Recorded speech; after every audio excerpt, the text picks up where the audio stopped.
Nella versione di Camera Raw 17.1 è possibile rimuovere i riflessi con un solo clic. Vediamo come fare con dei file Camera Raw che mi sono fatta passare da una cara amica fotografa. Prima di tutto andiamo ad aprire questi file Camera Raw. Io ne ho alcuni diversi. Se schiaccio il pulsante di barra spaziatrice vedo l'anteprima di questi scatti. Adesso andiamo ad aprirne uno, per esempio questo. Facciamo apri. Si apre l'immagine direttamente nel filtro Camera Raw 17.1, questo è importante perché altre versioni non fanno questa operazione. Andiamo qui nello strumento di rimozione e se scendiamo verso il basso troviamo il pulsante riflessi. Nel momento in cui lo attiviamo, Camera Raw effettua l'operazione di rimozione che sarà strabiliante.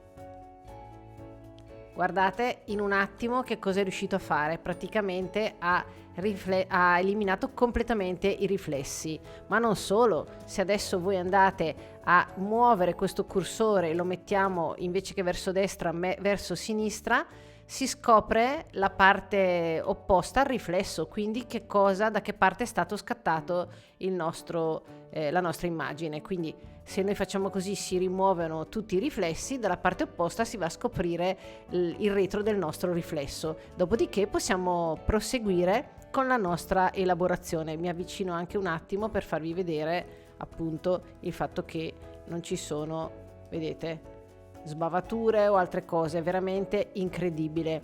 Se vogliamo fare apri, poi proseguiamo con le altre operazioni all'interno di Photoshop. Qui abbiamo il nostro documento con la finestra dei livelli, quindi l'immagine adesso può essere salvata insieme ai metadati XMP. Ma noi sappiamo anche che all'interno di Photoshop c'è il filtro Camera Raw.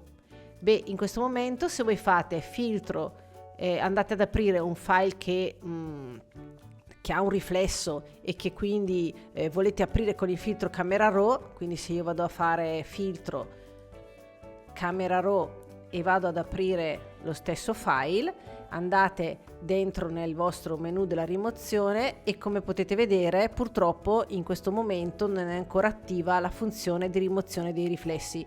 C'è anche un piccolo simbolo di attenzione che ci avvisa che questa funzione probabilmente arriverà in futuro.